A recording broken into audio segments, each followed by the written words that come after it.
we go. Hey there, welcome back to Rabbit Hole Research. Getting my researcher LARP on. Let's see here. Well, anyway, for those of you who haven't been here before, welcome. We are taking a topic suggested by almost anyone, and we go down a rabbit hole on that topic, do a deep dive, as deep as broad as we can, and then we run that rabbit hole, speed run it as fast as we can, and we come back with a roadmap. Well, I guess technically the roadmaps come later in the week after the report and any deliverables get put together. Those go in the vault, by the way. So if you haven't gotten hooked up into the Rabbit Hole Research Vault, remember to do that. I was able to get some help on putting the videos into the posts that go in there. So thank heavens. We've continued normal operations, if you will, or now we can function normally as intended, something like that. Yeah, good enough. Oh snap, I'm probably getting some double audio from that, I bet.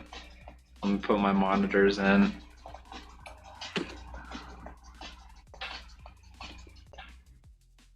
There we go. That should help a little bit. Hopefully it's not like wicked loud in my monitor. Okay, cool. I can dig it. Well then, shall we? I think we shall. Here we are. We have gotten our head start on the source material. As you can see, we have made it approximately 38-ish, well, before starting the researcher phase, we landed roughly, I don't know, roughly 35-ish% context usage.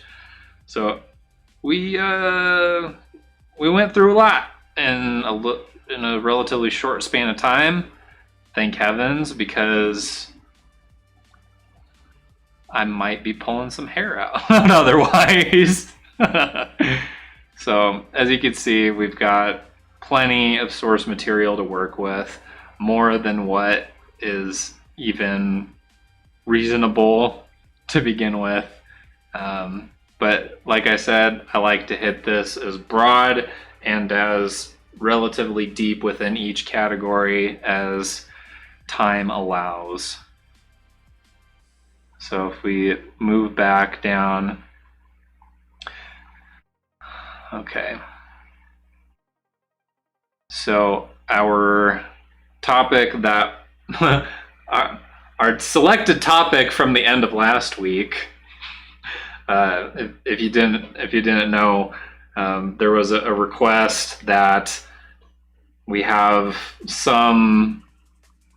introduce a little bit of pizzazz to the topic selection, and I was made aware of the virtual selector wheels, so I accommodated that request, found a wheel that works, and now we will be randomly selecting our following week's topic with the fancy smancy selector wheel.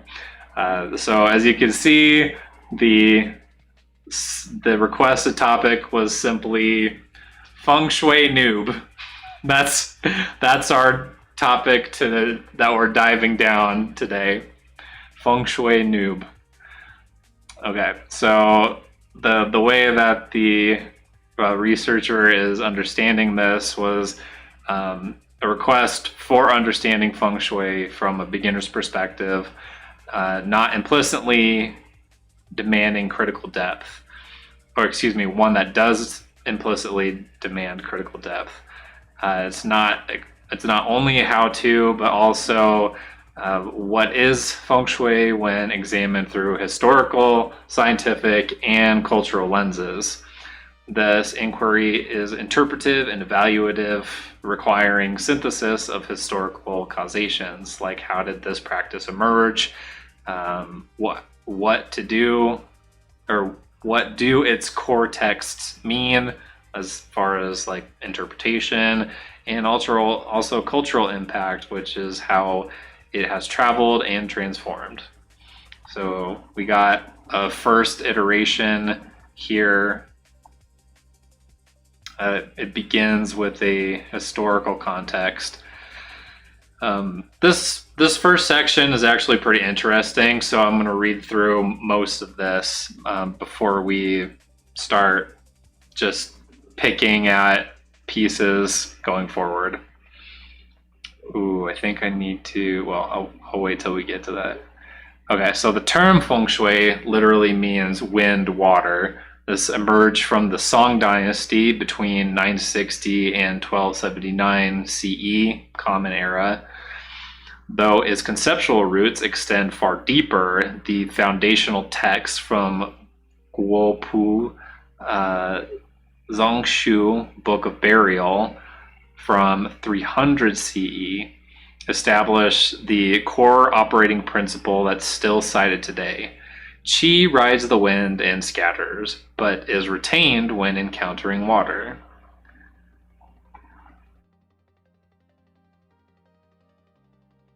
The practice predates the term by millennia, thousands of years. Archaeological evidence suggests feng shui principles were applied to grave placement as early as the Yangshao and Hongshan cultures, ranging from 4,000 to 6,000 years ago. With formalized schools emerging during the Tang and Song dynasties, there's two classical schools that were crystallized. Form school, that sounded weird coming out of my mouth. Jingfa Pai, also called the landscape school, focused on topographical mountains like dragons and watercourses. Then also compass school, Li Qi Pai, emerged during the Song dynasty, utilizing the Luopan compass with its concentric rings of formulas. Feng Shui rests on three interlocking metaphysical frameworks. The theory of wuxing, the five elements of wood, fire, earth, metal, and water. Avatar: The Last Airbender, anyone? This gave practitioners a vocabulary for how energy moves between the forms. These three frameworks are still the skeleton of every feng shui consultation today. Yin-Yang cosmology, the complementary dynamic interplay of opposite forces. Again, wuxing, the five elements and phases theory, first appearing during the spring and autumn periods. And 3, Bagua, the 8 trigrams derived from the I Ching, representing fundamental principles of reality.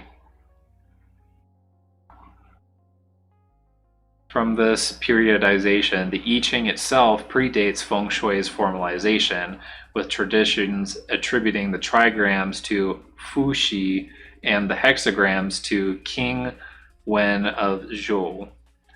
By Confucius's time, the trigrams were established in Chinese cosmology. During the Tang and Song dynasties, feng shui reached its zenith as an imperial science. The Forbidden City in Beijing was laid out according to strict feng shui principles, oriented along a north-south axis with protective mountains to the north and water to the south. By the Ming and Qing dynasties, Feng Shui had deeply integrated with Confucian values, transforming from purely metaphysical practice to state-sanctioned spatial ideology. Okay. The traditional view with geomancy as science. From the classical perspective, Feng Shui was never superstition, but a sophisticated environmental science, integrating geography, geology, meteorology, and astronomy. The Lopan compass, developed during the Song dynasty, allowed precise measurement of qi flow, the vital life force conceptualized as dragon's breath. Qi rides the Feng wind and scatters, but is retained when encountering Shui water. The ancients collected it to prevent its dissipation and guided it to assure its retention. Guo Pu, Book of Burial. The modern scientific critique. Contemporary scientific evaluation presents a starkly different picture. Environmental psychologists who have studied Feng Shui have concluded that there is no evidence that following Feng Shui principles has any measurable effect on human beings. However, and that was as far back as 2018, and more recently, since 24 and 25, a systematic review published in PMC found that while Feng Shui was associated with housing prices in societies influenced by Chinese culture, its influence on humans has not been determined. Springer Nature's Science and Education classified Feng Shui as pseudoscience, noting that despite 3,000 to 4,000 years of adherence and cultivation, there is no cognitive growth in its knowledge base. The randomized control trial comparing golden ratio, Feng Shui, and evidence-based design in healthcare found that Feng Shui rooms could mitigate anxiety by creating a pleasant-looking hospital room, but attributed this to aesthetic appeal and social support access rather than qi manipulation. Cultural appropriation debate. The most conscientious scholarly debate concerns Feng Shui's Western transformation. When Feng Shui migrated to the West, particularly after the 1970s post-cultural revolution period, it underwent what scholars call morphing. It's a fun word, morphing. Traditionalist critiques. Western BTB, Black Sect Tantric Buddhist methods align the Bagua with the front door rather than compass directions, a shift traditionalists view as getting classical Feng Shui all wrong.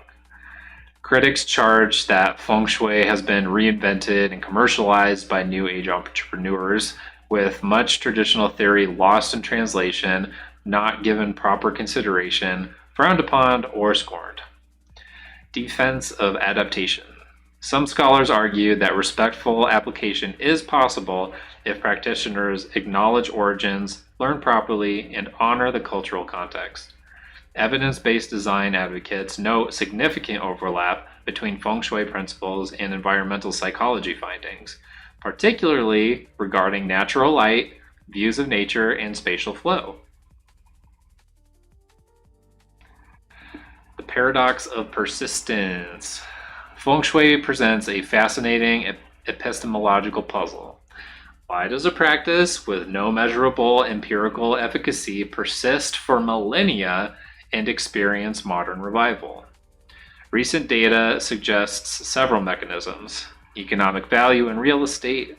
From 2025 MIT working paper, Feng Shui meets AI, measuring its economic value in commercial real estate, demonstrated quantifiable price premiums in Feng Shui compliant properties in Chinese influenced markets. This is cultural belief translated into market value, not necessarily empirical validation.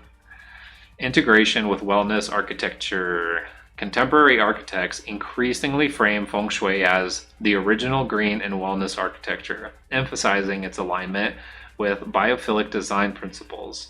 The 2025 study on integrating Feng Shui and environmental psychology explicitly develops frameworks for combining traditional principles with modern evidence-based designs.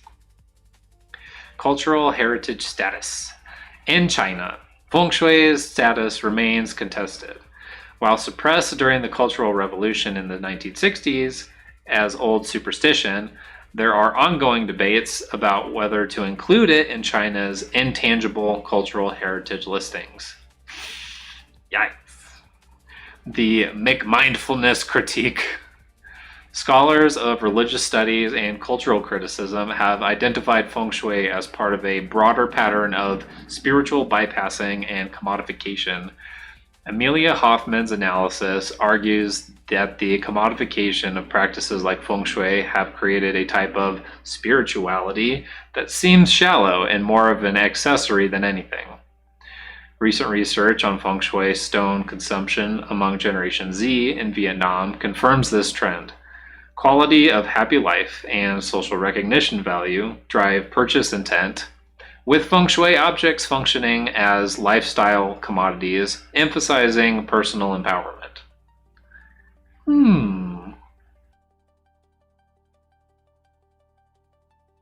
Here's the scientific redemptive narrative. So sensational. Some practitioners and scholars have attempted to rescue Feng Shui through scientific reframing. Qi as electromagnetic fields, modern interpretations associating Qi with electromagnetic forces or energy fields, environmental psychology overlap. Proponents cite Roger Ulrich's 1984 studies showing nature views reduce hospital recovery times by 21%. However, critics note this creates a category error. Feng Shui theorists are lazy to continue to insist that the core concept of practice, Qi, is metaphorical. This is the mark of a pseudoscience. Significance and legacy. Feng Shui endures as a Rorschach test for cultural attitudes towards tradition, science, and spirituality. For traditional practitioners, it represents indigenous environmental wisdom threatened by Western appropriation and scientific reductionism. For modern architects and designers, it offers holistic spatial principles that complement evidence-based design. For scientists and skeptics, it exemplifies pseudoscience, sustained by confirmation bias, placebo effects, and cultural inertia. For cultural critics, you gotta have fun with this stuff sometimes. Like, there's a lot of words, a lot of information. Just, you gotta have fun in between, you know what I'm saying? It illustrates the commodification of Eastern spirituality in late capitalism. Recent developments are suggesting Feng Shui is entering a new phase of algorithmic integration. The 2025 MIT paper applies AI and machine learning to measure Feng Shui's economic value, while Chinese urban planners explore integrating ancient Chinese Feng Shui philosophy with smart city technologies. Whether this represents modernization or further dilution remains contested. Unsolved questions. Why does Feng Shui command price premiums in real estate markets despite lacking empirical validation? Cultural beliefs versus self-fulfilling prophecy. Oh, I gotcha. Can traditional practices be adapted without losing essential cultural meaning? Heritage preservation versus living traditions. What explains the overlap between Feng Shui principles and evidence-based design findings? Convergent wisdom versus selective interpretation. What will they think of next? Okay, well, anyway, as we move along, I've already asked for the natural topics to follow. These topics include 1, the neuroscience of spatial perception and quote-unquote Qi. 2, comparative traditional spatial practices, cross-cultural geomancy. That's such a fun word. Just like, imagine the implications. geomancy. That's so cool. That's such a sweet word. 3. The economic mechanisms of Feng Shui evaluation. 4. Feng Shui in contemporary Chinese identity politics.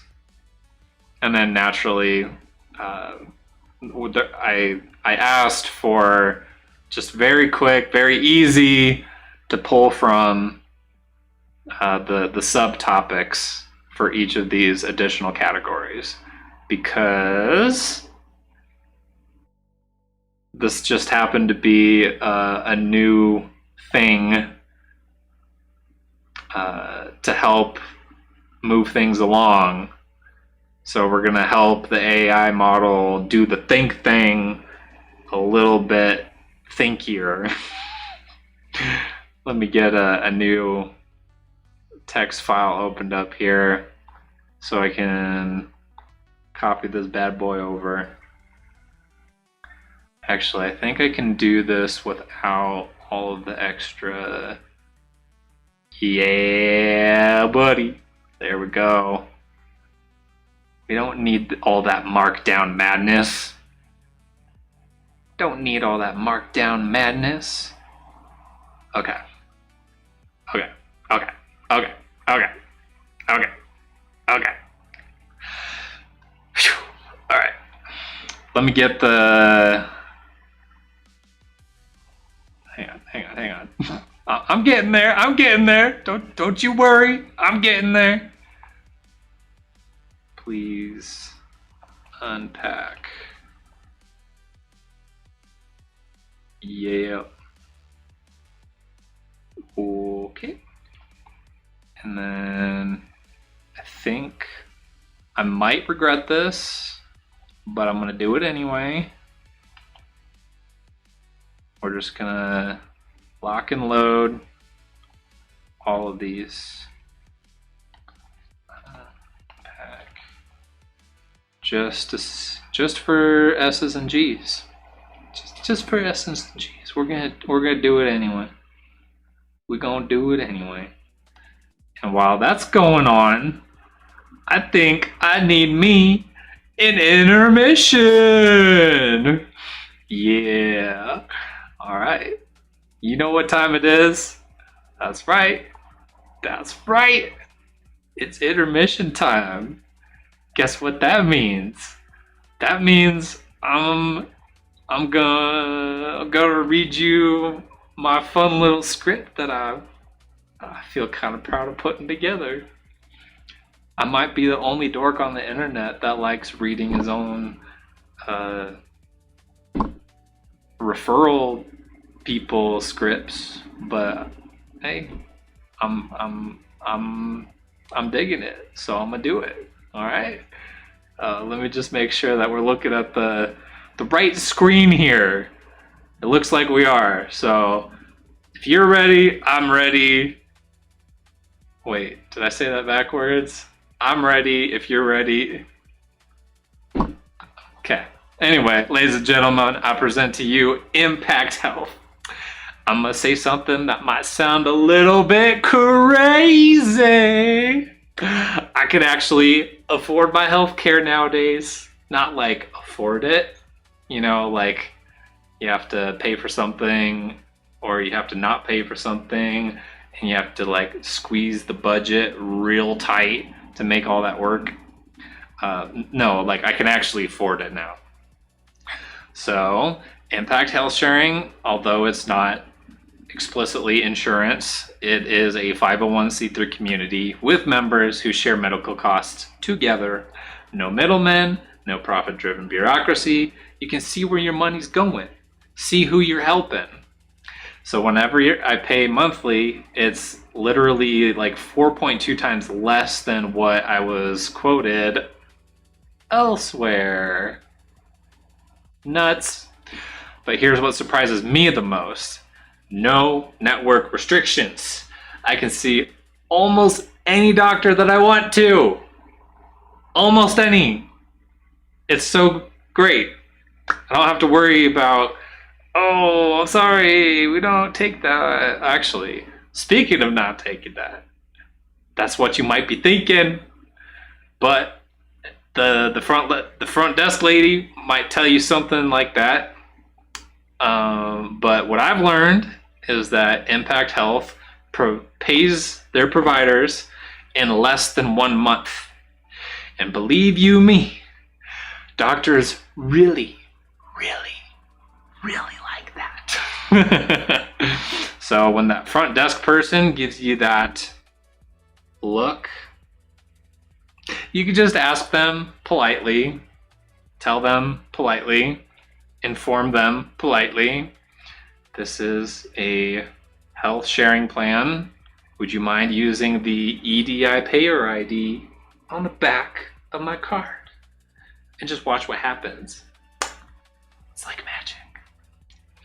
And who doesn't like a good bonus? They reward you for living well. They got gym memberships, supplements, yoga. You can get all of that up to $150 a month towards your total plan amount just for doing healthy stuff you're probably already doing anyway. I see you, gym rats, getting your protein powder. Yeah, trying to figure out how to get gains on your supplements. That's how you do it. Up to $150 a month, you gym rats. Please use our super special links. Answer a couple quick questions. See the actual price. No email, no phone number, no address required. See for yourself and live well with Impact Health, baby. Yeah. Here they are, right there. Boom. Just do the thing. Just do the thing. Do it! Only if you want to, and only if you need it. Only if it will actually benefit you do I implore you to do it. If you're not gonna benefit from it, please spare yourself. Save yourself, spare yourself, don't do it if it's not going to help you. But if it is, and you're gonna benefit from it, or if someone you know is gonna benefit from it, then please use our super special links. Check it out. Give them a phone call.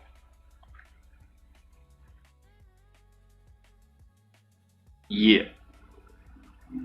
Okay, let's get back to it. Yes, that one, please. Okay. Wait, is this the third one already? Man, I talked for a minute. Okay, well, I'm glad that was... I'm glad we did that. Okay, let me clear this from my note so that way I don't double do it. Oh my gosh, this is great. We're like really getting dug into this and we're not even 50% yet. Yes! I like that. I wonder if we can do it without compressing the chat this time. Wouldn't it be nice? Okay. That's the second one. I gotta keep going. Keep going. Keep going! Okay, here we go. This is what we... Yeah. Okay. So, section 1. That's not really a section. This is like subtopic 1.1. Yeah, so we're going to unpack the vestibular system in Feng Shui's command position. So the vestibular system, if you didn't know, is the sensory apparatus located inside your inner ear that functions as the body's primary spatial orientation system. If you have ever gotten dizzy, that might be one of the things that's getting screwed up. It consists of 3 semicircular canals. They detect angular acceleration, which is the rotation, head movements. and two otolith organs, utricle and saccule. That sounds like weird vampire names. They detect linear acceleration and head position relative to gravity. The vestibular system functions to detect head motion. Why didn't you just tell me that? It functions to detect head motion position relative to gravity and is primarily involved in the fine control of visual gaze, posture, orthostasis, spatial orientation, and navigation. The vestibular system does not work in isolation. It integrates with visual input, what we see, and proprioception, body position sense, in the posterior parietal cortex. Posterior parietal. To create a unified sensorium, our conscious sense of where we are in space. I can tell that I'm sitting at the desk with unnecessarily bright lights and inside of a room, in a building, in a city. Yeah, I think you get the point now. Okay, so the command position is the optimal placement for beds, desks, and seating, defined as positioning your furniture so that you have a clear view of the entrance to the room without being directly in the line of entry. There are 3 criteria: prospect, clear sight line to the door, refuge protection, not directly in line with the door, and backing support. Solid wall behind. Solid enough. Let's see here. What's neuroscientific parallels? Huh. In 1975, British geographer J. Appleton proposed what? Prospect-Refuge theory in his seminal work, The Experience of Landscape. This theory, now validated by environmental psychology and neuroscience, posits that humans evolved to prefer spaces that offer the following. Prospect, it being unimpeded view of surroundings to detect resources and threats. In the refuge, wait, this is weird. Protection from behind sides to avoid being seen or attacked. Also, high ground open vistas for enclosure, alcoves, and backing. The ability to see without being seen increases perceived safety, which increases the aesthetic pleasure experienced in the environment. Comprehensive meta-analysis published found environments which offer a balance of both outlook and enclosure would be most preferred, confirming Appleton's hypothesis with robust statistical evidence. Cha-ching! Okay. Why does it feel right? When you sit with your back to a door opening, your nervous system engages in what is called ambient vigilance or elevated threat scanning. Your subconscious mind remains on high alert, constantly scanning for potential threats.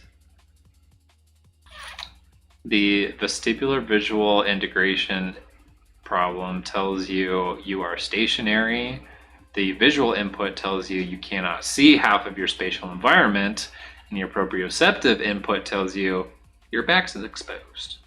It creates a sensory conflict in the posterior parietal context, which is the brain region that integrates all of these signals for said spatial awareness. The result is low-level sympathetic nervous system activation, which is your fight or flight system, and it remains engaged at a sub-threshold level, creating subtle but measurable stress, unease, and inability to focus deeply.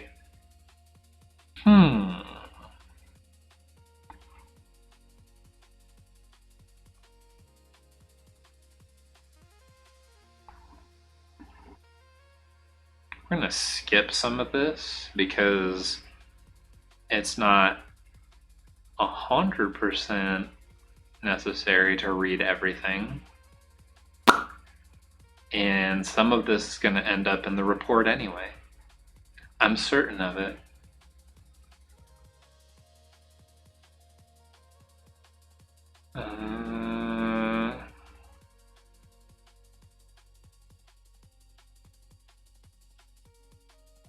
But anyway, basically this section was just saying that there's pieces missing. The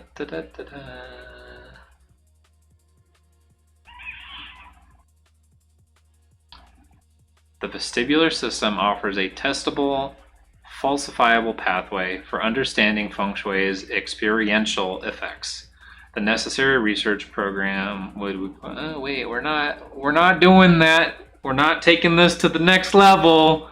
We're just doing it right here. We're not at, our pockets aren't that deep, bro. They're just not. Here we go. The vestibular system's role in spatial perception is well-established neuroscience. The connection to Prospect-Refuge theory is validated by meta-analyses. The specific application to Feng Shui's command position is theoretically sound, but empirically untested, precisely why it represents a critical gap for further exploration. Okay, subtopic 1.2. Pre-attentive processing of natural versus artificial elements. By the way, I forgot the wellness check during the intermission.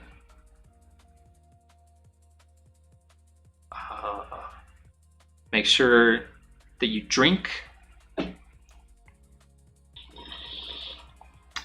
hydrate, make sure you're hydrated, drink, blink, breathe, and back. That's going to be drink, blink, breathe, and back. I found a little almost heuristic way to kind of remember the main things. The main things when you're face first in a really bright electronic screen. Okay, that was your wellness reminder. So what the heck is pre-attentive processing? Well, it's the brain's lightning fast superconscious subconscious filtering system that occurs before conscious awareness kicks in. It's the accumulation of information from the environment. The experience is automated and it takes between 50 to 500 milliseconds for the eye and the brain to process a pre-attentive property of any image. That's pretty fast. Your brain has already categorized, evaluated, and emotionally responded to a space before you consciously see it. This is not metaphor. It is measurable neurophysiology.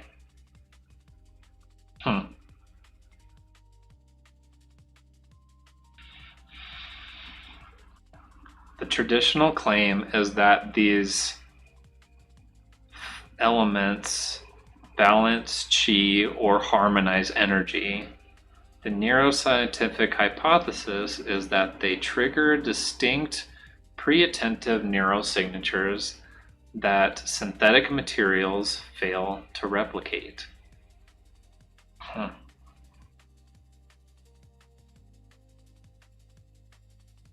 Yeah, well, my fire is getting a little jacked up right now. It's bright ass lights. Just saying. There's a little too much fire right now. That's even with these things turned all the way down. Yeah. What happens in the brain? Here we can do this a little bit quicker. Okay, one sec.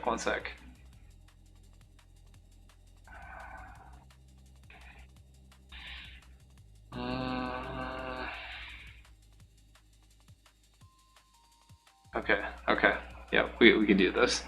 All right, so what happens in the brain with wood versus concrete or metal? Natural wood produces measurable differences in EEG patterns compared to concrete and metal, with processed wood showing intermediate effects.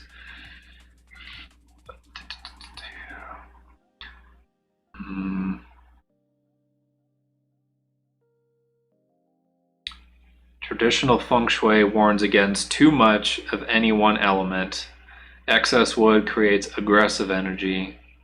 The neuroscience confirms optimal dosing, not maximal. See, this is kind of like an interpretation oddity. Like aggressive, you would think would be more like a fire element thing, but yeah. Anyway, moving on. Natural versus built environments from fMRI functionality. So they used fMRIs to examine the brain responses to natural versus built environments.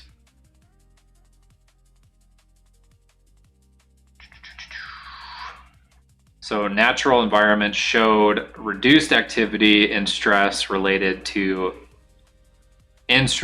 circuits. There were increased alpha and theta wave dominance in the brain and more integrated large-scale network states for attention. These changes occur before conscious evaluation, suggesting hardwired evolutionary responses to natural stimuli. The effects begin within milliseconds to seconds of exposure, well within the pre-attentive processing time frame.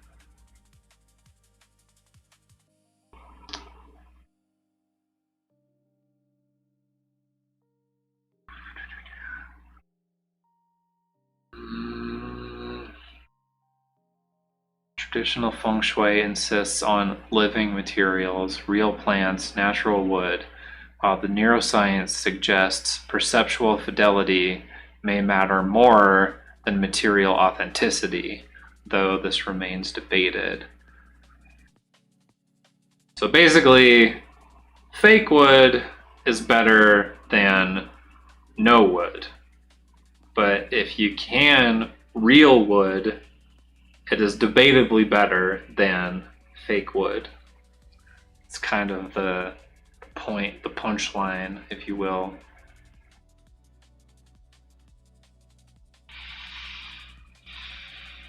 Ooh, water features.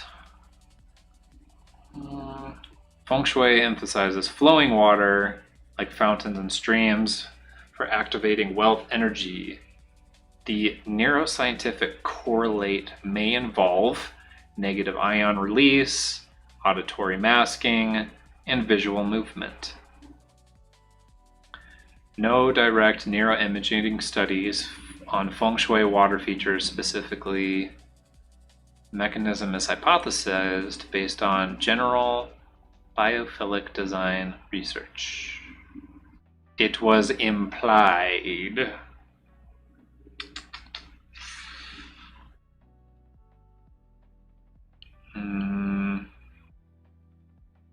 Okay, this is actually what we want right here. So, wood element brings growth energy. The probable neural mechanisms include fractal pattern recognition in visual cortex, parasympathetic activation with medium evidence conferring wood effects, but growth is interpretive. Feng Shui claims that water features activate wealth. The neural mechanism shows negative ion effects, auditory masking, optic flow attention capture, with low evidence showing mechanisms plausible but not directly tested. Feng Shui claims natural light balances circadian rhythms. The neural mechanism shows melanopsin, ganglion cell activation, cortisol, melatonin regulation. There is high evidence with well-established chronobiology. Feng Shui claims sharp corners create poison arrows. The neural mechanism shows startle response, amygdala threat detection to angular forms. This is medium strength evidence, angularity research in environmental psychology. This is why the freaking grid system of the development and planning of municipalities is jacked up. Messed up. That's why it messes with our brains. Anyway, Feng Shui claims clutter blocks qi flow. Neural mechanism shows cognitive load theory, visual working memory overload. Also high evidence, well-established cognitive psychology. Wait a minute. Whoa, wait a minute. Okay.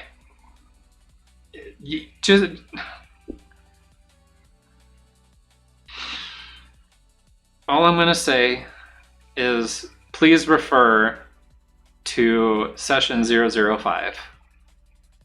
That's all I'm going to say. Please refer to session 005.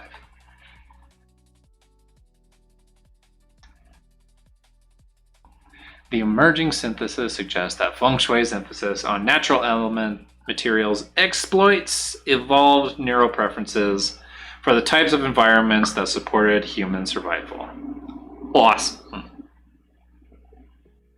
By the time you consciously think, this room feels good, your brain's already decided based on pre-attentive processing of material qualities.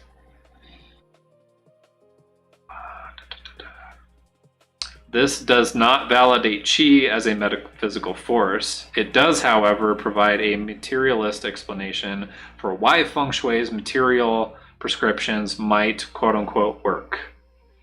We kind of already went through all these.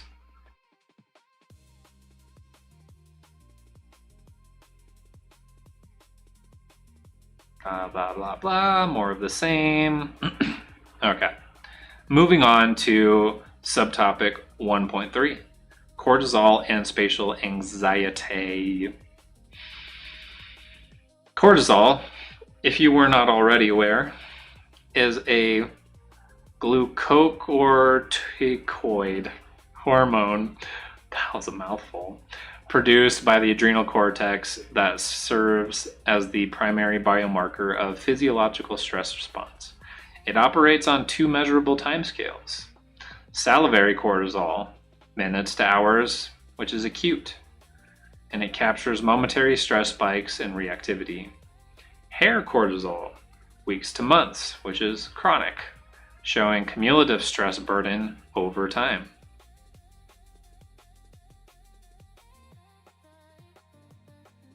Healthy cortisol production follows a circadian pattern, peaking at 30 to 45 minutes after waking up in the morning, then gradually declining throughout the day, reaching lowest levels in the evening. The critical finding was that flattened diurnal slopes, which is less variation between morning and evening, are associated with chronic stress, burnout, and adverse health outcomes. In one landmark study, they found over 3 weekdays following the home tours, wives with higher stressful home scores had flatter diurnal slopes of cortisol, a profile associated with adverse health outcomes, whereas women with higher restorative home scores had steeper cortisol slopes. What the heck does that even mean? Cortisol clutter was significantly stronger in women than in men. This aligns with broader research showing women often experience greater mental load from household management. Critically, it wasn't just clutter. A sense of the home as unfinished predicted cortisol dysregulation. This suggests perceived disorder matters as much as objective clutter. Mind over matter, baby. Mind over matter. Get with it.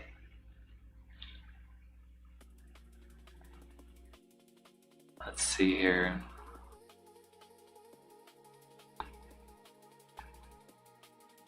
Might come back to that.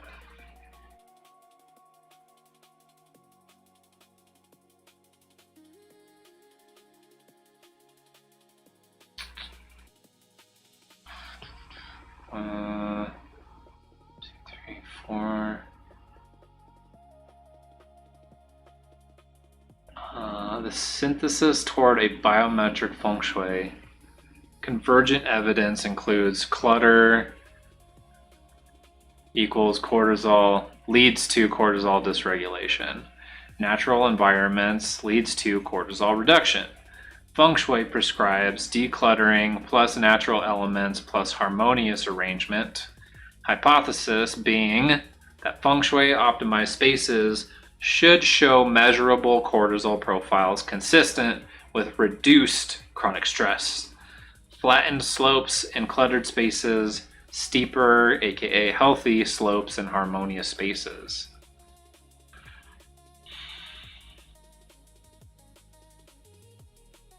Oh, that wasn't even a real thing, right?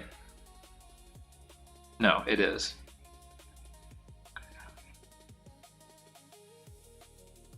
But this is still part of the further, the research gap. Yeah, so we're not taking this to that next level. But for those of you who are interested, bada bing, bada boom, there you be. Let me just, you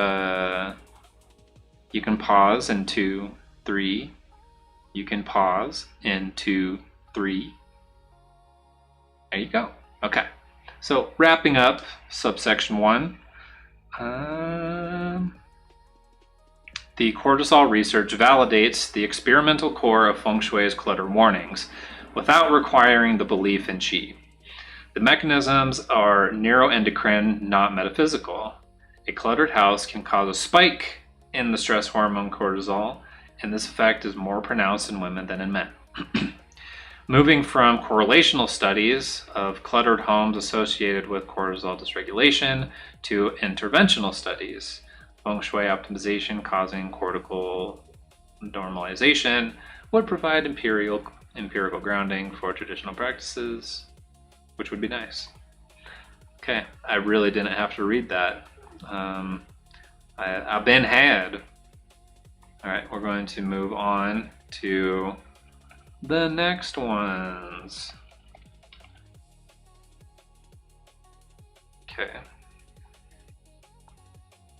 And just because it seemed to work well enough, I'm going to just go ahead and preload these next ones.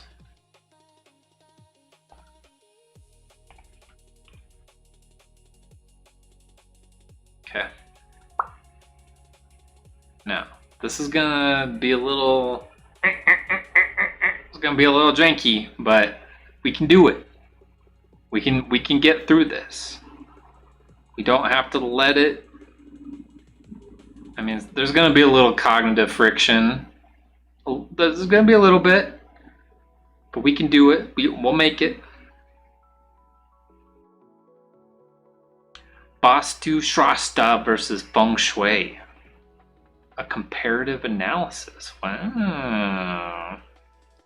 So basically, really old Indian practice and almost not quite as old Chinese practice.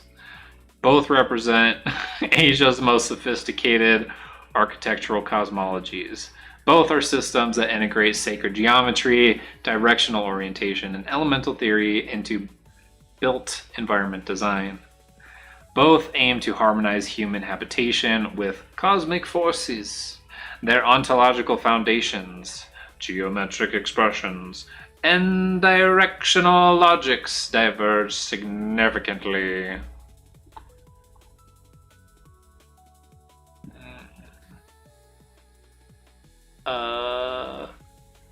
The Vastu Purusha mandala represents the form of Vastu Purusha, an entity believed to inhabit every house, divided into a grid of squares, each symbolizing specific deities and elements of nature.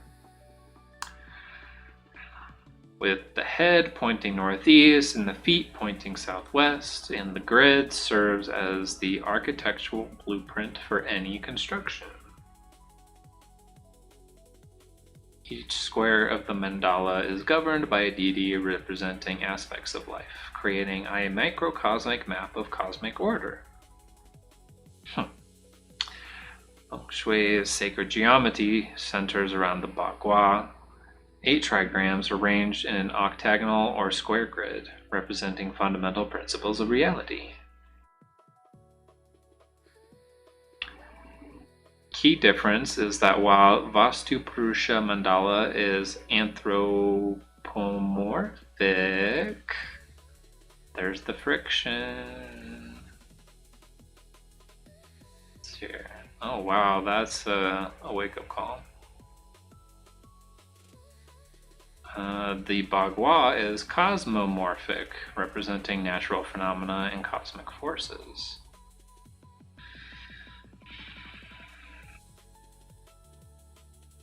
Both of these are using directions, cardinal orientation.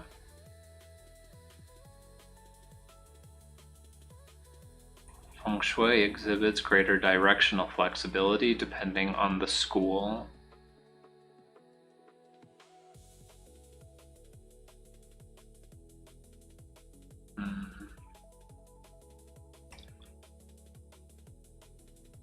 Both systems honor natural elements, but Feng Shui focuses more on their dynamic relationships, whereas Vastu treats them as fixed cosmic principles. Vastu Shastra is founded on the harmonious balance of the 5 elements: earth, water, fire, air, and space. I think some places call it ether. Cosmic cycles. The theory of whooshing 5 elements gave practitioners a vocabulary for. We already read that. Feng Shui practitioners diagnose and describe based on elemental imbalances, adding wood to strengthen fire, using metal to control excess wood. So in Vastu, they're fixed, whereas in Feng Shui, there's dynamic. Yeah, we ain't getting into all that. Ain't nobody got time for that. Integrative examples.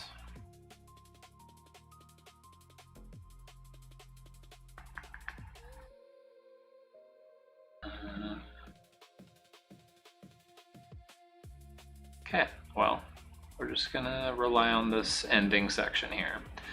Vastu Shastra and Feng Shui represent 2 sophisticated answers to the universal question, how should humans inhabit space?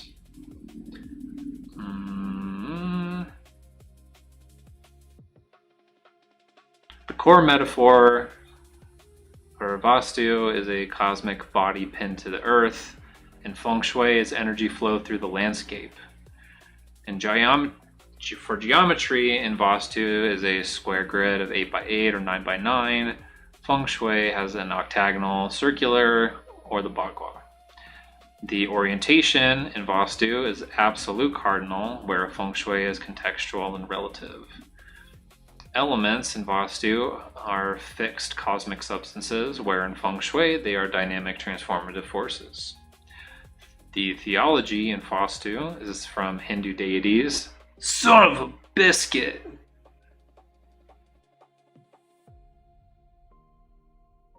Hindu deities, sacrifice and appeasement, whereas in Feng Shui, Taoist naturalism and harmony. The modern application for Vastu is strict adherence to cardinal rules, where Feng Shui is flexible adaptation to context. Both systems encode empirically testable spatial principles like orientation, natural elements, clutter avoidance within culturally specific cosmological frameworks. The research frontier lies in disentangling the universal from the particular, identifying which preconceptions optimize well-being regardless of cultural belief and which require specific theological commitment. Cool.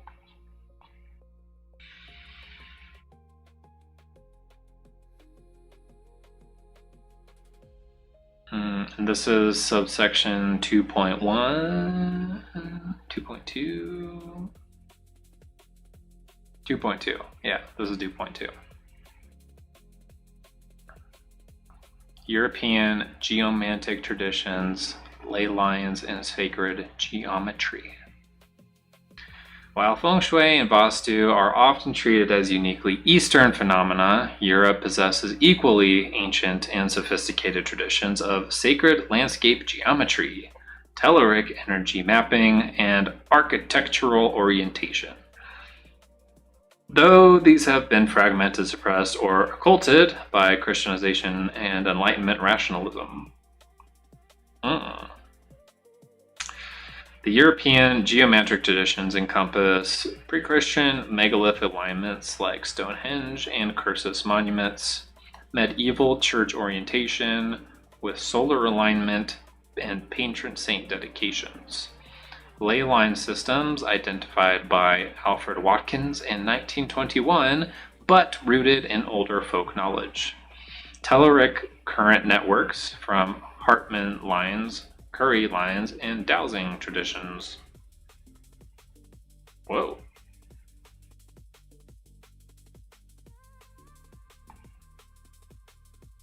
Pre-Christian foundations.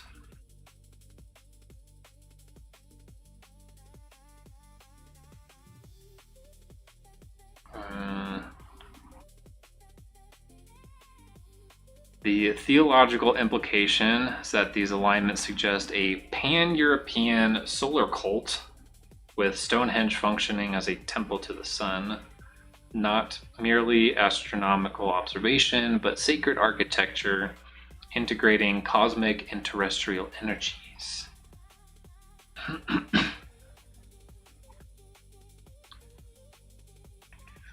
The Watkins Revolution. Ley lines rediscovered. In 1921, English photographer and antiquarian Alfred Watkins experienced what he described as a flood of ancestral memory while riding near Blackwarden in Herefordshire. He observed that ancient sites, like standing stones, mounds, churches, hill forts, aligned in straight lines across the landscape. Watkins' definition of a ley line is a straight track connecting mounds and long barrows, cairns and stone circles, moats, ponds, springs, forts, and wells, castles and beacon hills, churches and crossroads, notches and hills, and camps.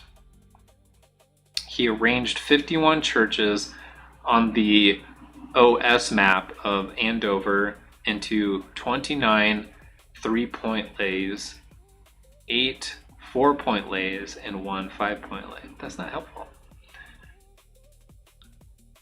The distinction was that Watkins himself did not claim mystical properties for ley lines. He proposed they were ancient trade routes and trackways, practical alignments later invested with sacred significance. The earth energy interpretation emerged later, particularly through the work of Guy Underwood and the dowsing community. Statistical problems.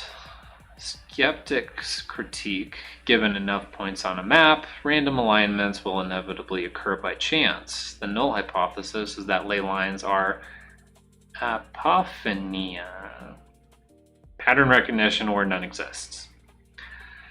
Counter-argument. Watkins' original research required multiple independent alignments, 3-point, 4-point, etc., with statistical significance beyond chance. The density of aligned sites in certain regions, like Wessex-Salisbury Plain, exceeds random probability.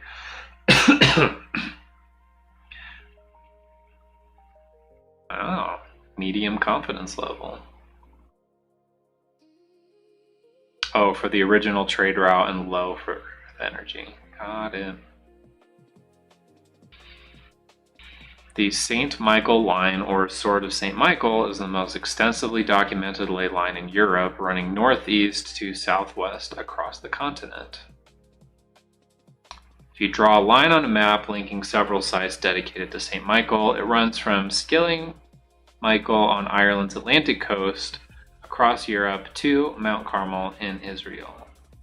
Fascinating.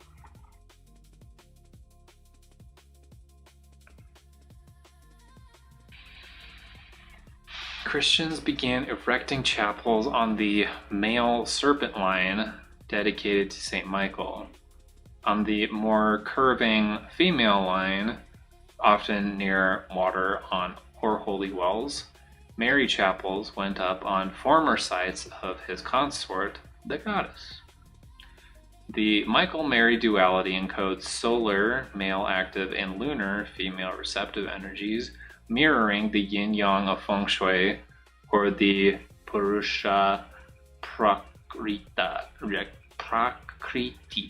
of Vastu. Blah, blah, blah. Medieval churches were overwhelmingly oriented with altars facing east towards the sun. Research by Guido Magli and others demonstrates that church orientations cluster within the solar arc. Sunrise positions throughout the year, with particular preference for equinox sunrise due east, summer solstice sunrise of the northeast, and patron saints feast day sunrise.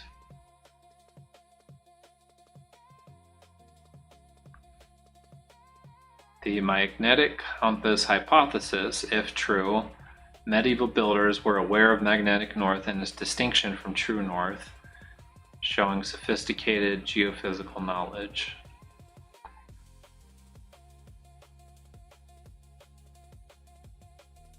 The Telluric connection claims churches built on non-traditional sites, like not pre-Christian sacred locations, disturb or redirect existing ley or Telluric lines, suggesting the building itself becomes an energy node. This is not very confident. Interesting, but not high confidence.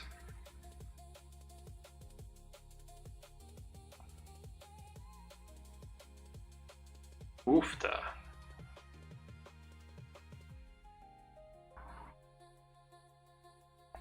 Might have to just skip to the end for the rest of these, because those are pretty chunky. Okay. The fragmented tradition. European geomancy represents a partially recovered, partially invented tradition, unlike the continuous lineage of Feng Shui and Vastu. Its study requires triangulation between archaeology, archaeoastronomy, historical linguistics, and critical geobiology. the wider influence of Watkins' leanings on landscape or field archaeology has been significant. Ley lines became perceived as a network of supernatural energies superimposed upon the surface of the Earth. European traditions encode genuine astronomical and geometric knowledge, but the Earth energy framework lacks empirical validation. The tradition is most valuable as cultural history, evidence of how pre-modern societies conceptualized and sacralized landscape, rather than as operational geophysics. Cool. Next, Indigenous American and African spatial practices. Respectful scholarship.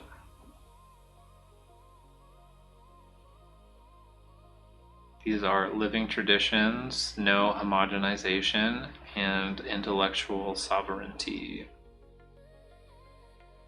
This includes Native American spatial practices with the medicine wheel tradition. Also called sacred hoop, represents one of the most widely distributed spatial spiritual frameworks in North America, though specific meanings vary enormously by nation. I just saw some natives doing like a powwow, and there was one of them had hoops. I saw that recently.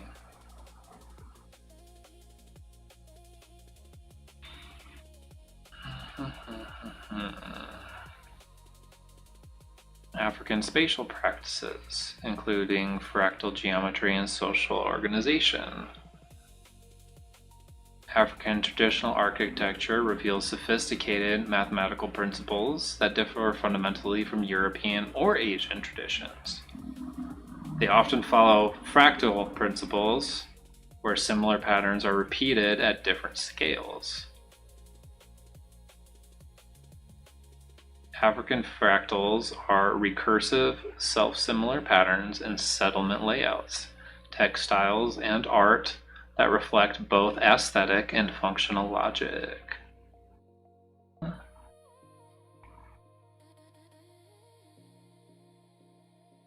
What else have we got here?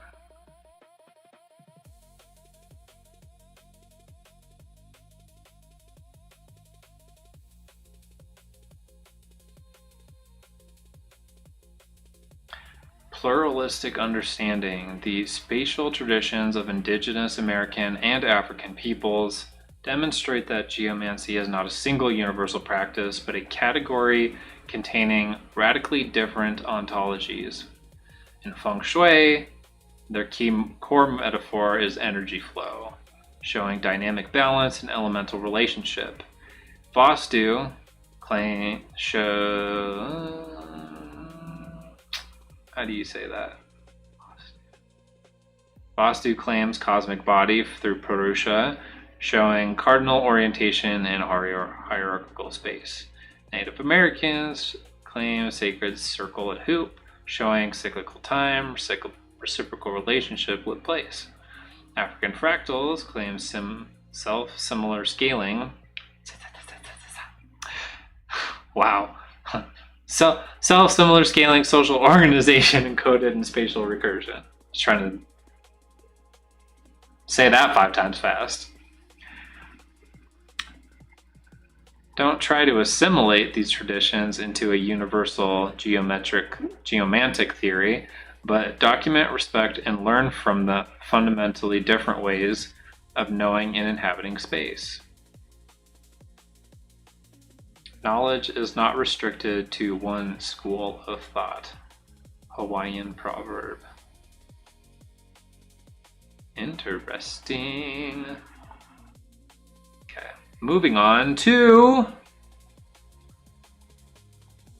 subsection 3.1.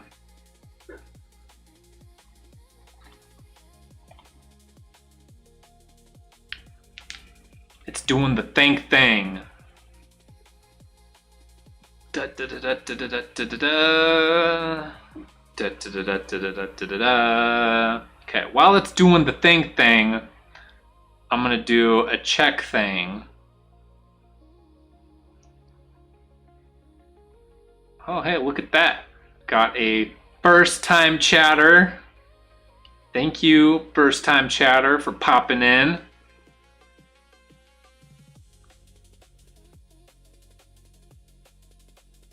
And then I got links, super special links in the chat as well, if you haven't seen those already.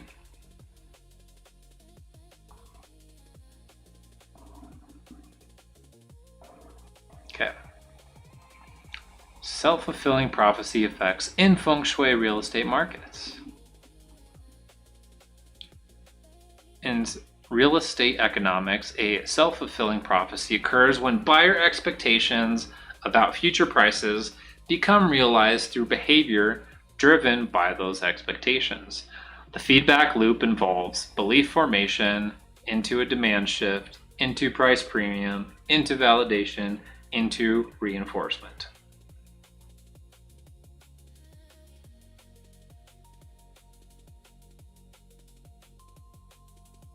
Properties with auspicious Feng Shui features command measurable premiums.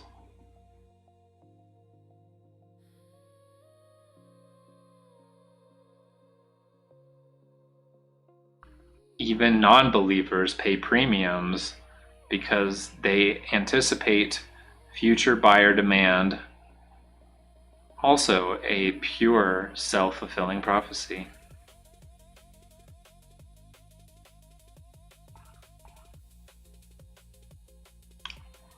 I'm gonna have to start putting some doggone chapstick up here.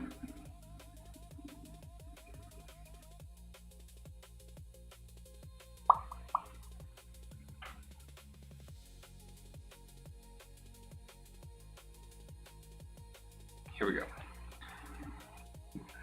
Let's get the next one going. The self-fulfilling prophecy in Feng Shui real estate demonstrates that in markets, belief is not, wow, epiphenomenal. It is constitutive.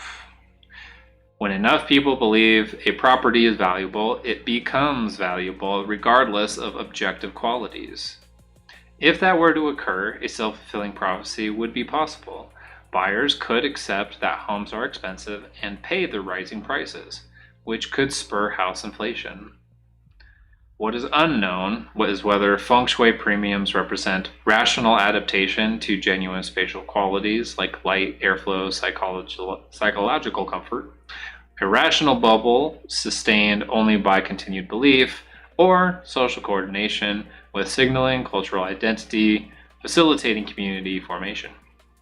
Most likely, it's a mix. Some genuine quality correlation, some significant belief amplification, and some substantial social signaling.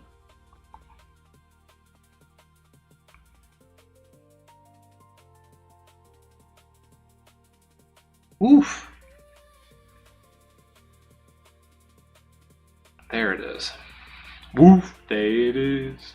I just realized I had those phrases more or less in close proximity to one another. So I just had to, I couldn't help myself. I had to put them together. Oof, there it is.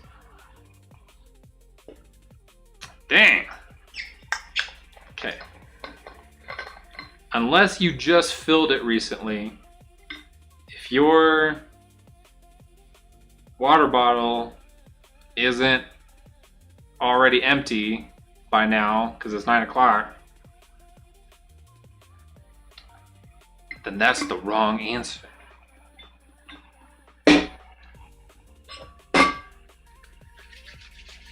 Quarter after, whatever. You get the picture. Oh. Did it send? Oh, I see what it's doing. Okay. Okay. Signaling theory and cultural capital in Feng Shui luxury real estate.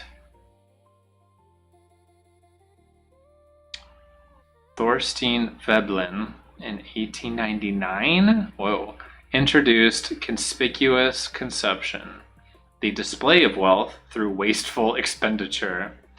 Pierre Bourdieu advanced this framework by introducing cultural capital, which includes non-financial assets such as education, taste, language, manners, credentials, and symbolic knowledge, things that signal distinction and confer social advantage within a given field. 3 forms of cultural capital include embodied, objectified, and institutionalized. Modern elites signal status, dun dun dun, to be continued.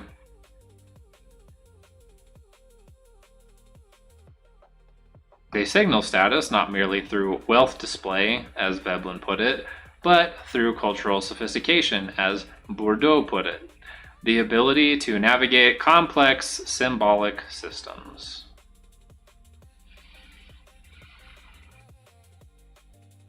Blah, blah, blah, blah, blah, blah. Lots and lots of words. Don't worry.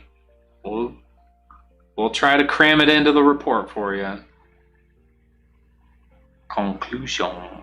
Feng Shui as cosmopolitan strategy. Feng Shui in luxury real estate represents cultural capital in action, a way for global elites to signal sophistication, openness, and transnational competence, while maintaining distinction from less culturally endowed consumers. They could have just said plebs, or muggles. They could. I mean, it didn't fit the brand, but they could have just said plebs. The irony is that a practice originally concerned with harmony and balance and spiritual well-being becomes a marker of competitive advantage in status markets. This functions in an era of globalized luxury where anyone with money can buy a penthouse. Feng Shui provides differentiation through cultural knowledge, a form of capital that cannot be purchased directly, but must be accumulated through education, through exposure, and through social positioning. Global brands are infused with cultural capital properties, valued by cosmopolitans, since the use of such brands connotes eclectic and elite tastes in products. Understanding Feng Shui as a signaling rather than, or in addition to, spiritual practice or superstition explains its persistence and growth in secular, rationalized markets. The research frontier lies in measuring these signaling effects and disentangling them from genuine belief and objective spatial qualities. Should be, we literally spent an entire section going over those qualities and the physiological impact of those qualities. I'm just saying. We could do with a little more consistency. Algorithmic valuation and bias in Feng Shui real estate. AVMs and the promise of objectivity. AVM is an automated valuation model, such as Zillow's Zestimate, Redfin Estimate, and CoreLogic's valuations use machine learning algorithms to predict property values based on public records, comparative sales, market trends, and location data. The algorithms promise to remove human bias, whether conscious or unconscious, by replacing subjective appraisals with data-driven calculations. Reality is that algorithms embed and amplify existing biases through training data and feature selection. Garbage in, garbage out. Pretty simple.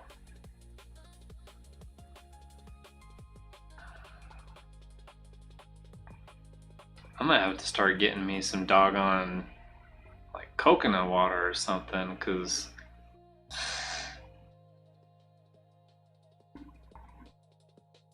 All this talking's got me feeling pretty parched.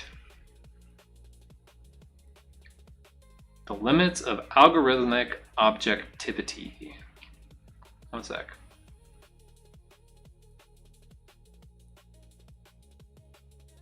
Get going. The case of Feng Shui and AVMs reveals a fundamental tension. Many experts argue that algorithms actually amplify existing biases. Algorithms being used to decide who gets housing are often based on inaccurate or biased data. The algorithms remove human prejudice, replacing it with data-driven objectivity, or so they say. The reality is that algorithms encode the biases of their creators, including cultural blind spots that render invisible non-Western valuation systems. In a multicultural society, AVMs that ignore Feng Shui and other cultural factors systematically disadvantage.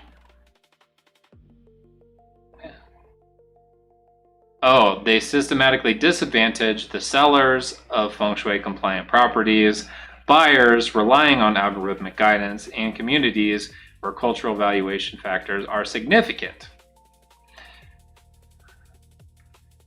Path forward is not to abandon algorithms, but expand their cultural competence. Wide open. Recognizing that fairness requires inclusion of diverse valuation systems, not just elimination of the explicit bias. Cool. Cool. Next up. What is this? Yeah. We're getting close. 4.1. 4.1, baby. 4.1. Unpacking the heritageization process from superstition to intangible cultural heritage. Man, getting all kinds of tongue-tied. Might just be because I feel thirsty.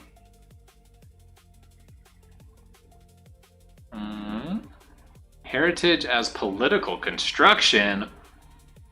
What is heritageization? Heritageization refers to the process by which cultural practices, objects, or beliefs are transformed into heritage, a category that confers legitimacy, protection, and often economic value. This is not a neutral process, but a deeply political one involving selection. Who decides what counts as heritage? 2. Authorization. Which institutions validate heritage claims? Narrative control.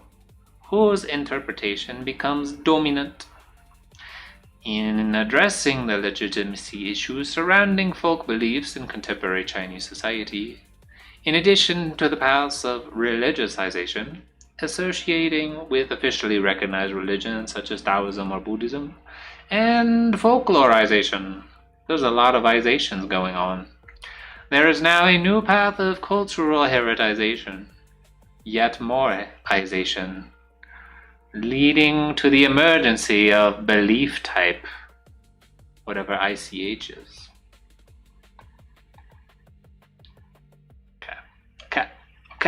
Okay.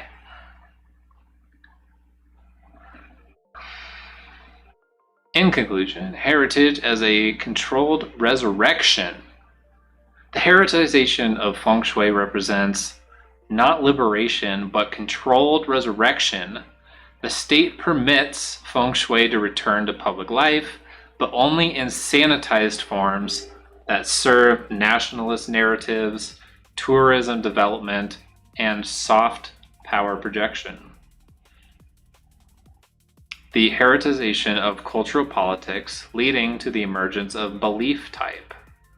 The irony is that a practice once condemned as feudal superstition is now celebrated as national treasure, but only if it conforms to state-defined parameters. The question is, can genuine spiritual practice survive hereticization, or does the process inevitably transform Feng Shui into museumified culture, preserved but dead? The imperative is that ethnographic research must center practitioner voices and local meanings, resisting official narratives that erase the living spiritual dimensions of Feng Shui. Woof. It's getting real. Like really, really, really real.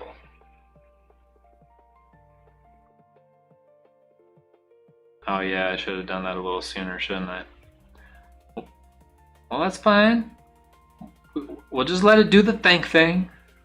Let it do the think thing. We'll get there.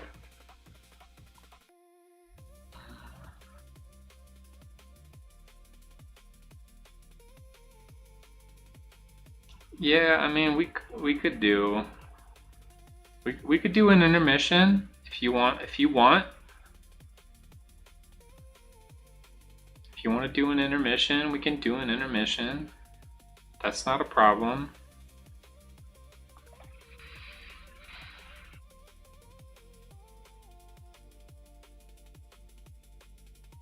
So here, we'll pop this one up. Well, we'll just do this one early. This is the rabbit hole research vault where you can get plugged in, get started, all the basic info you need on the about page, the landing page right here. And once you get in, you'll find our community cat. He's musical, by the way. Cool stuff. And once you get here, since I now have the ability to properly add videos to the pages, whatever, we're current now. Previously it was just like, you know, a few. But now we're all cut up. We're all cut up now. So you can revisit the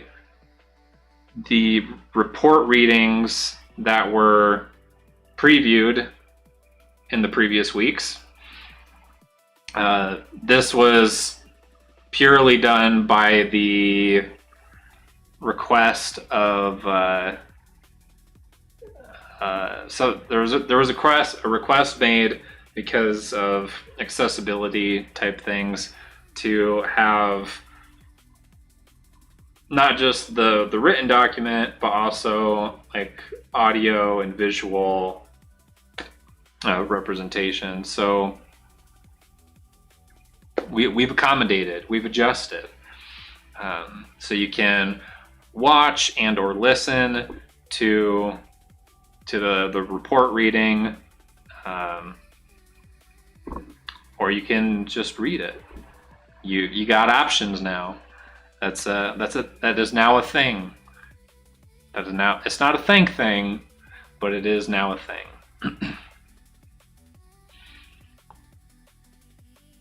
So if this is also in our super special links. So if you have any question as to how to get there, find our super special links and it will lead you there, just as we do during our rabbit hole dives. Okay, looks like it is continuing through the next one. So we shall even closer, 4.2, subsection 4.2. We're now unpacking diasporic practice and cultural authenticity.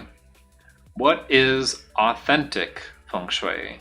The question of authenticity in Feng Shui is not merely academic.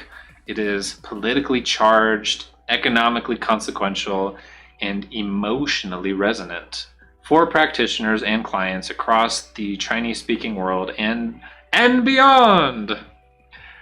Competing claims to authenticity include mainland China.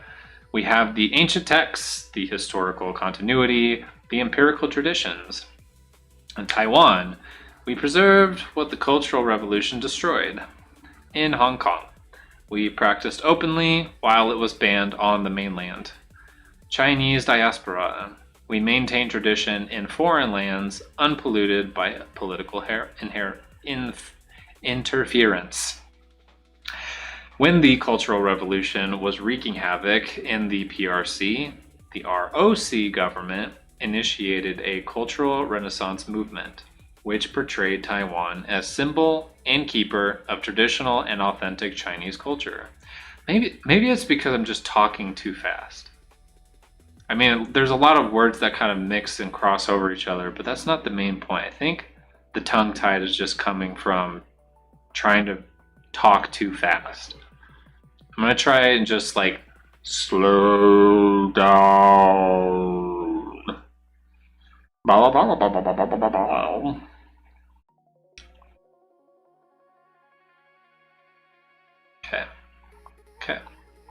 Okay. In conclusion, authenticity as relational but not absolute. The search for authentic feng shui is ultimately misconceived, not because all practices are equally valid, but because authenticity is not a property of practice, but a claim made in context. What matters for practitioners is legitimacy in their specific community. What matters for clients is efficacy and cultural resonance. What matters for scholars is understanding how authenticity claims function, who benefits, and who is excluded. In the future, as transitional practice intensifies, authenticity may give way to appropriateness, what works for this client, this context at this moment.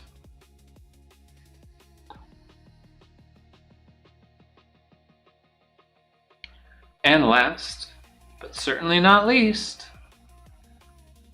we're going to unpack Feng Shui as cultural technology, soft power, and the Belt and Road Initiative. Joseph Nye's concept and China's adaptation. Soft power, defined as the ability to shape political and cultural perceptions to create consent through persuasion rather than coercion or force. China's soft power toolkit includes economic inducement, cultural diplomacy, narrative control, and cultural technology. Cultural technology refers to systematic state-sponsored deployment of cultural practice to achieve strategic objectives. The practice is not merely preserved, but instrumentalized, repurposed from organic cultural expression to state strategic tool. They appropriated themselves. Is that what that means? They appropriated themselves?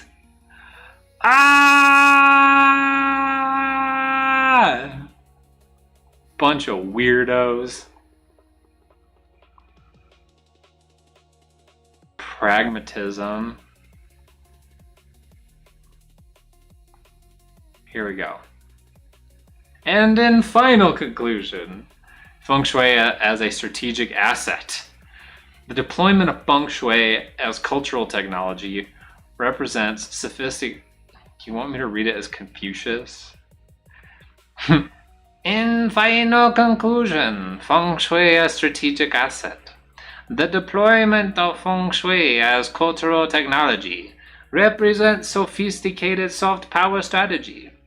Not merely, let's teach foreigners about Chinese culture, but rather, let's make the Chinese culture concept structural features of global built environment.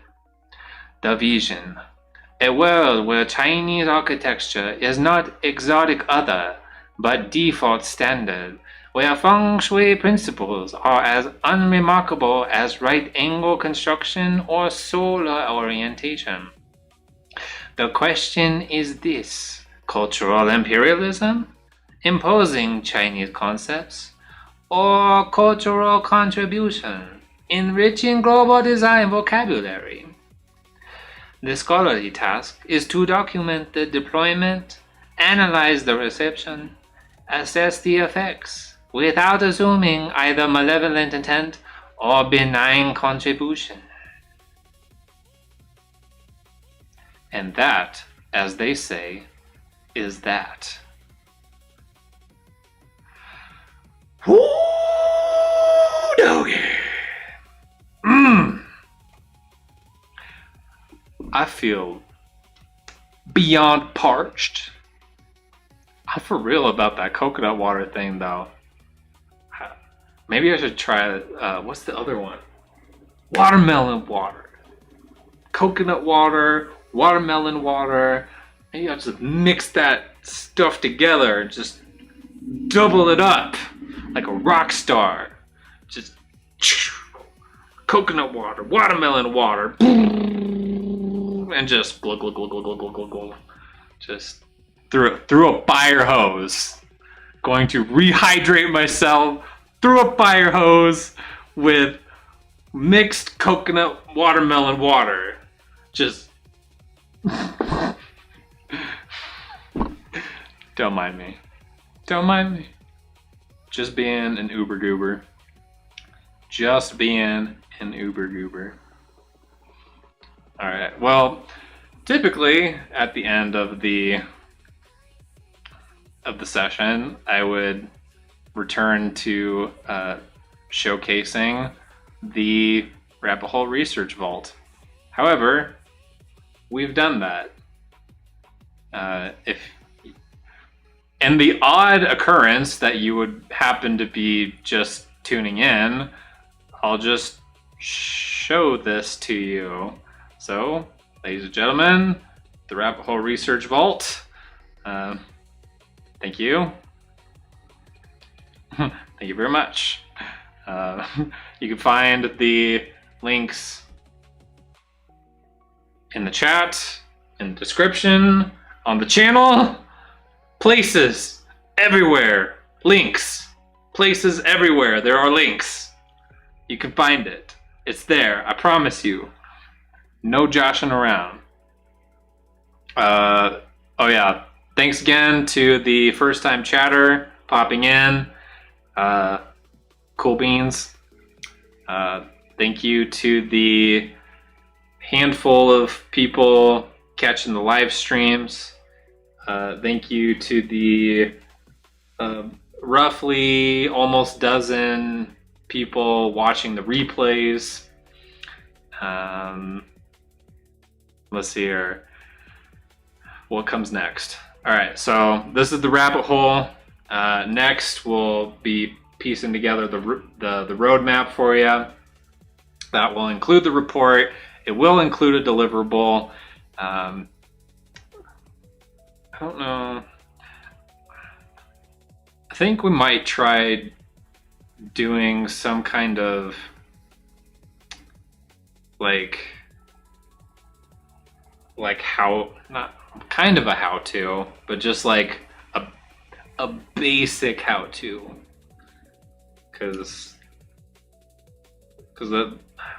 I guess it kind of depends on how chunky certain sections of the report get, but it might just be like, how do I do the basic stuff that is standard?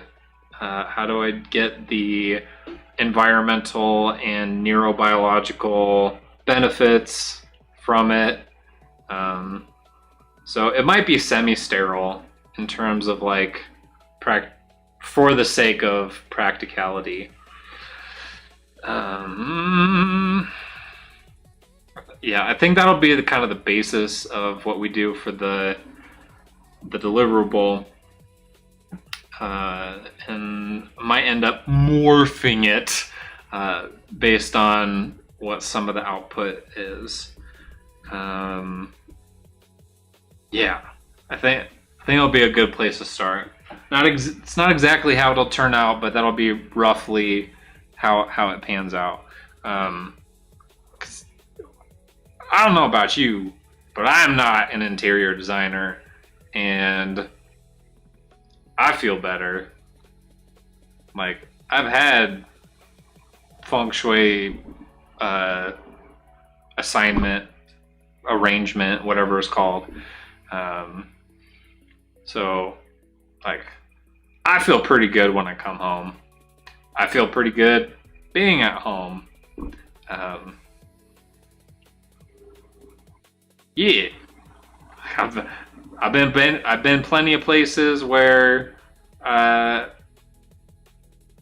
did not feel at home. Let's say, we'll just say that I did not feel at home in those places. And I've been invited to places where I felt more at home than even my own home, or wait, no, I think that's the end of that thought. I was gonna try and continue, but I'm like, wait, no, that's the end of it. Well, anyway, that, as they say, is that. Already said the thank yous to all of the viewership, both current and future. Already covered the rest of the week, from rabbit hole to report to rabbit hole to roadmap. Am I missing something? No, we already covered the